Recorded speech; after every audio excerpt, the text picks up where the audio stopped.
बाबा शिव को याद करें और दुख सुख की परिभाषा बहुत शार्ट में हम बताएंगे आपको। देखिए, रावण राज्य में दुख है और राम राज्य में सुख है। राम राज्य मतलब अध्यात्म में सुख है, रावण राज्य यानी अपराध में, विधि के विधान के विपरीत चलने में दुख है। कोई रावण राज्य कोई राम राज्य नहीं। राम राज्य रावण राज्य हमारे विचारों से पैदा की हुई बातों से ये संसार की व्यवस्थाएं बनी बिगड़ी, इसी को राम राज्य कहते हैं। हम जब सांसारिक जीवन में उपद्रव शुरू करते हैं तो रावण राज्य हो जाता है, जिसके कारण हम सब दुखी होते हैं। और राम राज्य जब अध्यात्म में सब चलते हो, अध्यात्म में एक मत सबका होता है। जब एक मत होता है तो फिर राम राज्य तो वही है। एक पुलिस की मीटिंग में मैं बैठा था, एक उच्च अधिकारी पुलिस डिपार्टमेंट बोला स्वर्ग कहां है?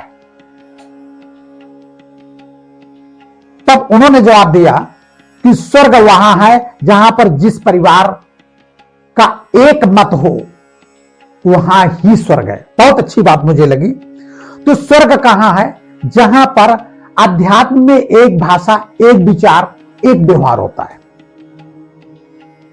और रावण राज्य में बहुभाषा, बहुविचार और बहुकर्म हो जाते हैं। बस वहीं से सत्यानाशी शुरू हो जाती है। रावण बहुत विद्वान था, आज भी रुद्राभिषेक होता है और उसका कहे हुए मंत्र का उच्चारण आज भी होता है।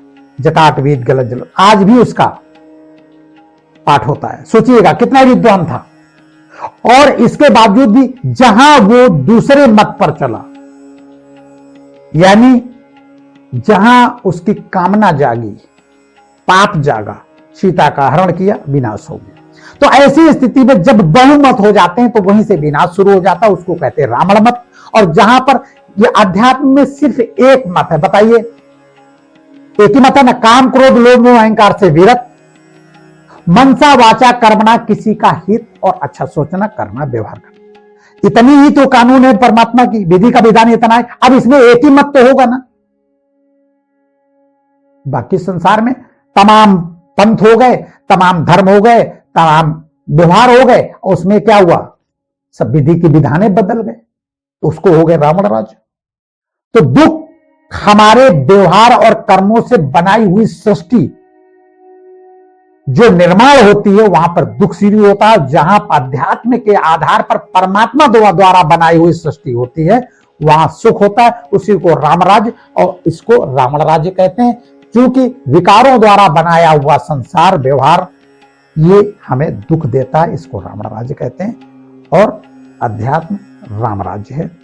एक भाषा, एक कर्म, एक व्यवहार, एक नियम, एक कानून। इसमें क्या होता है? सब सहज ढंग से जीवन चलता है। बाबा शिव को याद करें और सदा आनंदित रहें। बाबा शिव।